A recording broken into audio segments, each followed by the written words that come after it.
One, two, one, two, three.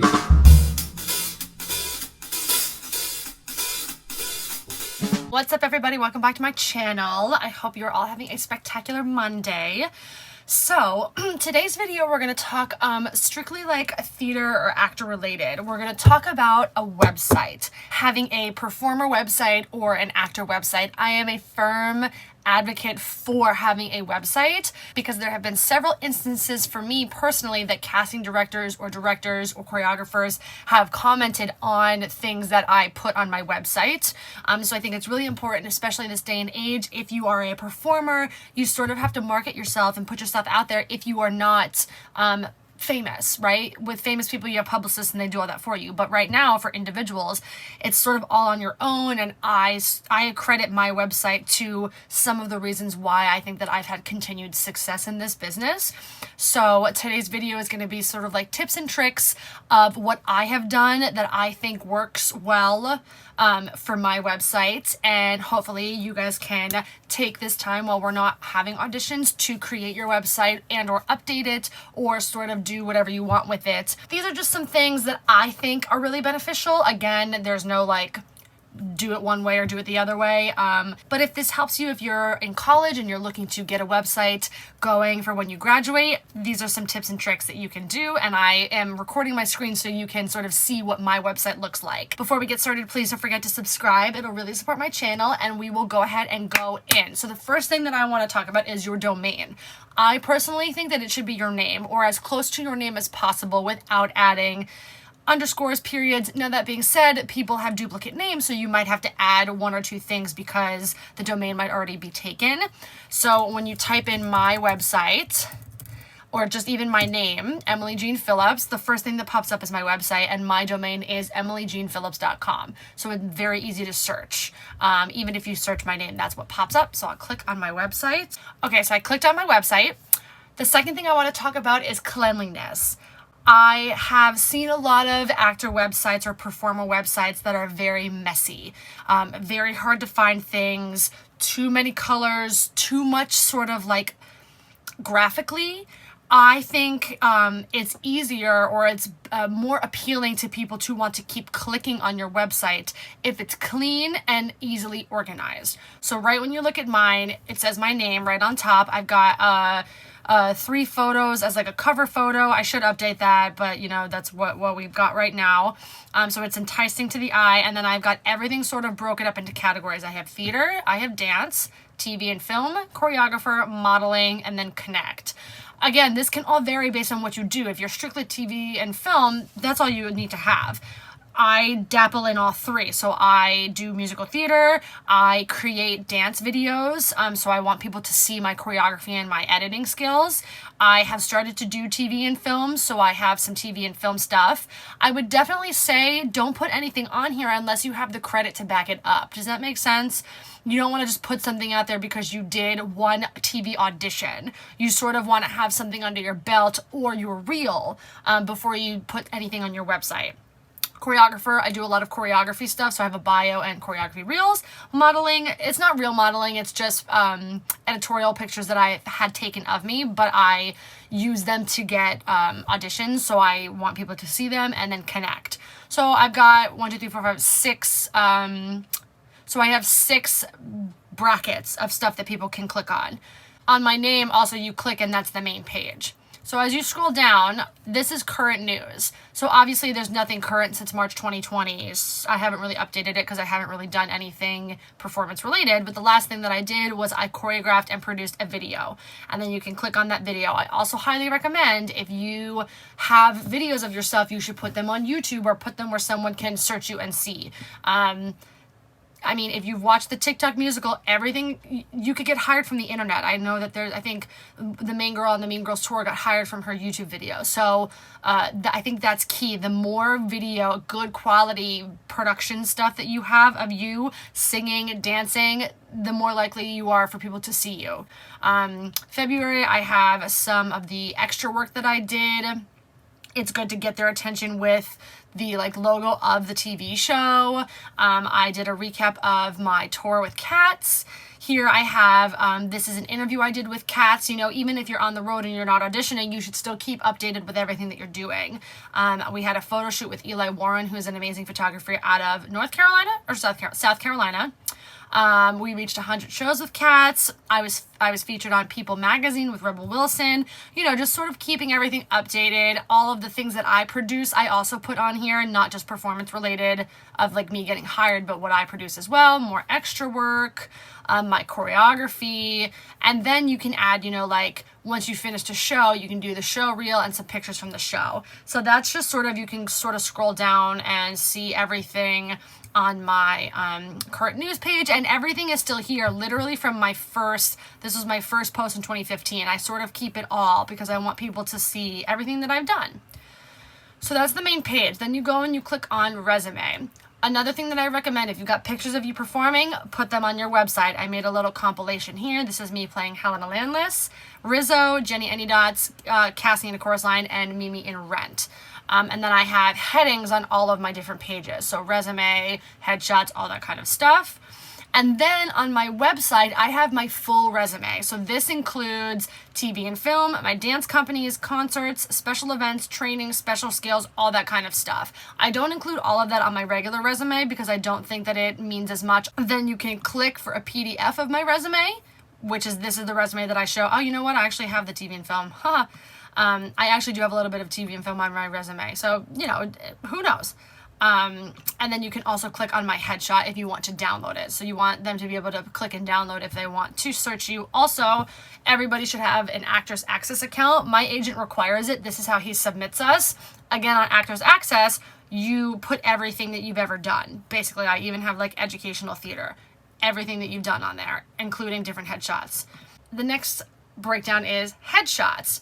My number one thing with headshots, and this is a personal preference, also coming from, I am a photographer and my sister is a photographer, you want your headshot to look like you, right? Like you don't want it to be a glam shot. You want it to look like what you look like, because the more you look like your headshot, the more they're going to remember who you are. Right now, I don't really look like this. I have longer hair. I'm going to have to get my hair cut if I go back to auditions. But I also have a curly hair headshot because I like to curl my hair for auditions, and then I would use that one. So you have to look like your headshot. I think that that's key. My agent has also said that as well. He looks at the headshot and he says, this looks nothing like you. If you want, you can go to Rebecca Phillips Photography. She is my sister. She does headshots reasonably priced because she is an up-and-coming photographer. Her headshots are amazing. I think that they're spectacular, and all of these headshots are not glam headshots. All these people look like these pictures. So I highly recommend her. If you're looking for somebody to do headshots, head over to RebeccaPhillipsPhotography.com. Next, we go to production photos. I also advocate for showcasing as much as you can on stage. Most of the time, they take a lot of production photos. It's very rare that they don't. So clearly, I have pictures from every show: Cats, Will Rogers Follies, Elf, my off-Broadway debut, Producers at Paper Mill, Crazy for You, Rent, Beauty and the Beast. And they could be 1 or 2 pictures. They don't have to be multiple pictures. Like Gypsy, I think there's like 3 of me as the cow, and that's it. They show the quality of the show, right? Next, we go into performance reels. Now, performance reels are tricky. You can quote-unquote get bootleg footage. They don't recommend you do that, but if you have it, I'd put it up, you know? The other thing that you can do is you can record yourself from a role that you did and put it up as a performance reel. I have been lucky. I have a lot of footage of me performing, so that's what all of this is. If you are able to get that, great. If they like make a commercial or something, great. If not, you finagle it, right? Make your own reel. I think, is it this one? Yes, this one here is my full performance reel. It's all edited together of different things that I've done, different performances. So you can do a quick minute montage. Again, if you're gonna make a quick performance reel, I wouldn't make it more than a minute. Honestly, they're only gonna watch the first 20 seconds. You wanna grab their attention right away. Then you have press. I don't know that people really look at this, but if there's anything about me in the press, like Jenny Anydots, they talked about my performance, I'll put it on my website. I was featured with Rebel Wilson. That's considered press. opening night pictures, if I was featured on Broadway World, you know, any sort of press related to my performance, I put on my website as well, and you keep it up to date. The same thing with reviews. I've only played a couple of leading roles, so I don't have many reviews about me personally. I wouldn't put reviews up of the show as a whole. I think that it's more important if you have a review about you, the individual. Those are more important. So those are the ones that I have sort of here on my website. Again, I put little pictures of me with a little thing that says reviews to capture people's interests. The last part of my theater tab is cabaret performances. If you're performing at 54 Below, your own concerts, sort of anywhere, I would put them up. Again, as much as you can show about the performer that you are, the better. The more people will Google you. And listen, everybody Googles everybody. If somebody was like, I don't really Google anybody, they're lying to you. Everybody Googles everybody. You book a show, you see the cast list, you Google people. And I like to see who I'm working with and like so excited to watch them perform. So I have all different sorts of performances, cabaret performances on my website. My next tab is dance. So I have dance photos. I would highly recommend, if you are a dancer, to seek out a photographer to get you some dance pictures. They're really good to have, especially if you want to teach or if you just want to promote yourself. So these pictures were done by Eli Warren when I was on the Cats tour. He's amazing. The next set of pictures was done by my sister, Rebecca Phillips. And these just showcase tap, jazz, sort of like city life, kicking, my flexibility, jumping, sort of artsy stuff. And I use these a lot for when I'm teaching. And these were from college, these pictures of like duets and stuff. So I highly recommend getting dance photos done if you are a professional dancer. The next link I have is dance video. So I personally love to produce. I love filming, choreographing, and editing together tap music videos. I also am on the way to doing more jazz and more jazz videos, but I want people to know me as a choreographer as well. So on this page, I have all of the dances that I've produced and or danced in. I did a Christmas tap dance video for OK Dance Company. I have my personal tap dance reel. I have a performance where I was with Shelley Oliver. I made a music video about a letter to my mom. I was in OK Dance Company's Thoroughly Modern Millie video. So it's half what I've been in, half what I've produced. Again, the more stuff you have of yourself to put on your website, the better. Next is TV and film. This is new. I didn't always have this. If you're going to do a TV and film tab on your website, you have to have a reel. And now I'm going to admit, this is not the best reel. I picked a couple of scenes, put them together because I was starting to submit for TV and film, and they would not take any submissions unless you had a reel. So I put this together. I need to update it and get more material that's better for me. But right now, this is what I have, and I think it's good enough to be put onto the internet. So you definitely need to have a TV reel if you're going to put something like that on your website. I also have TV and film credits. These are extra gigs. So I did extra work for Halston, Pose. I did a Michelin commercial, Flight Attendant, Mrs. Maisel, The Blacklist, and Billions.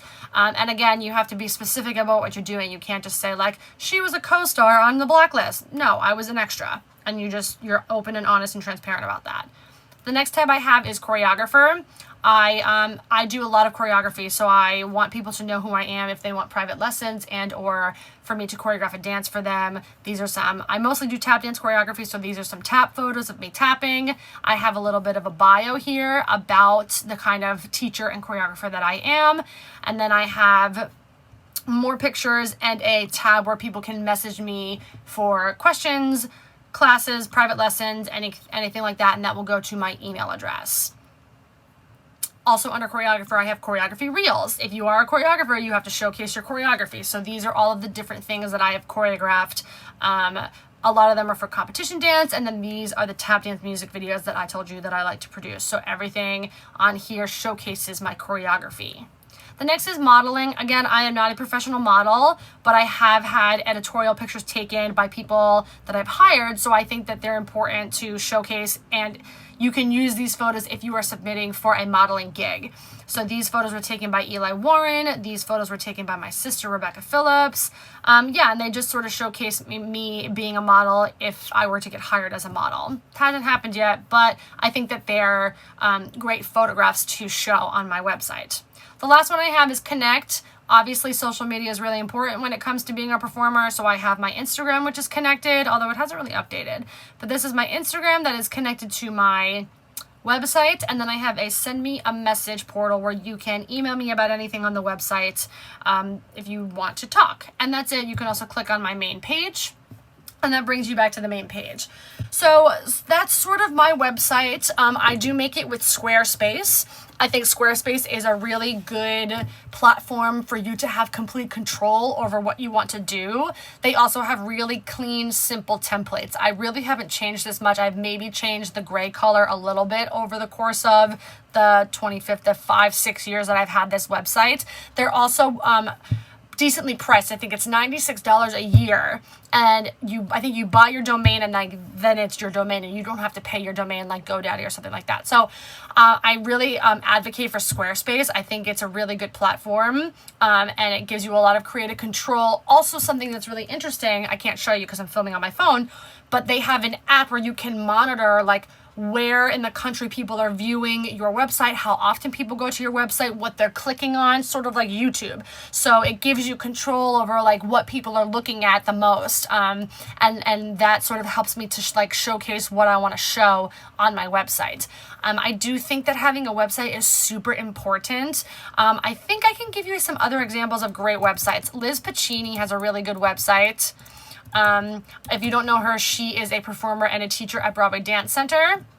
Again, her is lizpacini.com. The first thing that you see, her name in bold. You've got a great picture of her dancing. Then you scroll down, she's got a bio, pictures, and then you can click on performer, creative, or educator. Again, clearly marked, right? She also teaches at Broadway Dance Center, so there's a lot of that.